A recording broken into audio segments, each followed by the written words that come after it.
Christian Horner não é mais o chefe de equipe da Red Bull.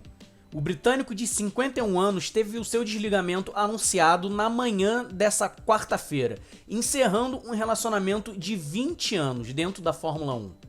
A saída de Horner não teve os motivos oficialmente divulgados pela Red Bull, mas a imprensa europeia já apura a situação e, de acordo com o jornal alemão Automotor und Sport, a saída de Horner se deu a uma conjunção de fatores, entre eles o acúmulo de poder nas mãos do britânico desde a morte de Dietrich Mateschitz ao final de 2022, os constantes conflitos internos entre Horner e figuras como Helmut Marko, que vinham disputando influência dentro da estrutura da equipe nos últimos anos, a queda de desempenho da Red Bull da metade de 2024 até agora, que culmina com a equipe ficando no quarto lugar no Mundial de Construtores e Max Verstappen com pouquíssimas chances de conquistar o pentacampeonato da Fórmula 1, a incessante troca de pilotos no segundo carro da equipe, que vão desde a renovação de Sérgio Pérez e a posterior dispensa do mexicano,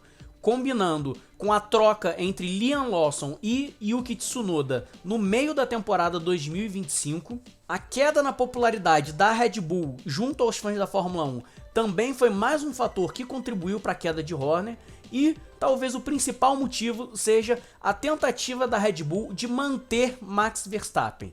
O neerlandês tinha colocado como uma das condições para sua permanência que pelo menos o poder de Christian Horner fosse diminuído, que ele tivesse um pouco menos de influência nos diferentes setores da Red Bull como ele vinha tendo nos últimos tempos, ou, de preferência, a saída completa do britânico, que foi oficializada nessa semana. Toto Wolff admitiu publicamente diversas vezes o interesse e chegou a dizer com todas as letras que negocia sim com a equipe de Max Verstappen. E agora a Red Bull dá a sua cartada final para tentar manter o tetracampeão dentro do time austríaco.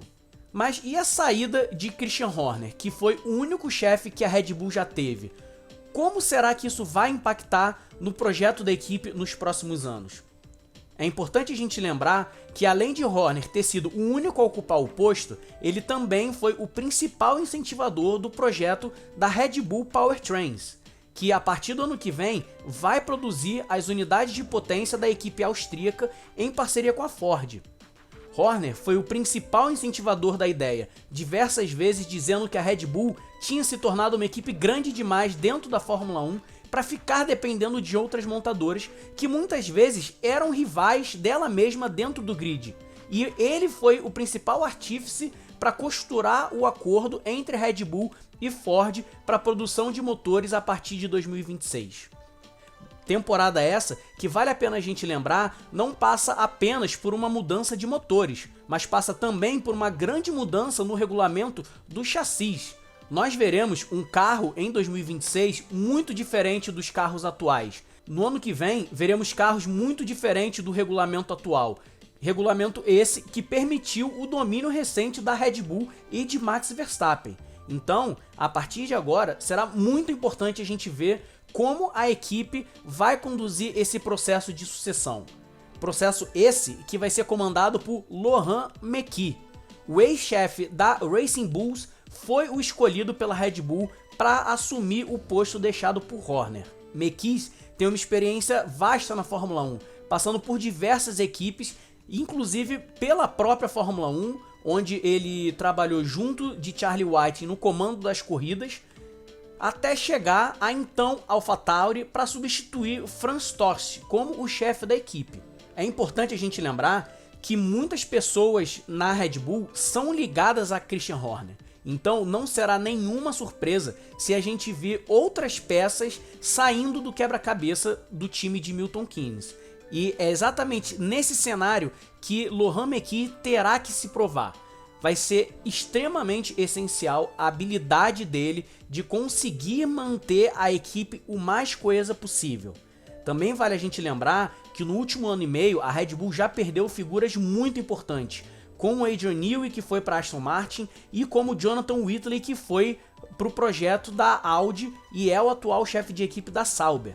Então, Mekies será extremamente importante em evitar que novas peças importantes na estrutura da Red Bull deixem a equipe nos próximos anos? Em um momento que a Fórmula 1 vai passar por uma transição tão grande quanto para a temporada de 2026, a saída de Horner pode ser um fator primordial para decidir o futuro da equipe no grid. Com uma mudança tão grande de regulamento na Fórmula 1 quanto a que veremos em 2026, a saída do Horner pode impactar diretamente na competitividade da Red Bull. E é exatamente esse o maior desafio de Lohan Mekies. E aí, será que ele é o cara certo? Será que ele vai conseguir guiar a Red Bull nesse processo de transição? Como chefe de equipe da Racing Bulls, ele claramente era o nome natural na sucessão de Christian Horner. Mas a gente sabe que, apesar dele ter ido bem e ter comandado a Racing Bulls em bons desempenhos desde o ano passado, é uma coisa completamente diferente. Você comandar a equipe B e você comandar a equipe principal. Nós já vimos diversos pilotos sucumbirem nessa troca, não aguentarem a pressão da Red Bull e não conseguirem entregar os resultados esperados. Será que esse vai ser o destino de Lohan Mekies? Ou será que ele vai conseguir dar conta do recado e comandar a Red Bull nessa mudança tão importante de regulamento na Fórmula 1? E aí, qual é a sua opinião? Deixa aqui pra gente nos comentários e não deixe de se inscrever, dar like nesse vídeo e compartilhar com seus amigos. Eu sou o Marco Gil e vejo vocês no próximo vídeo.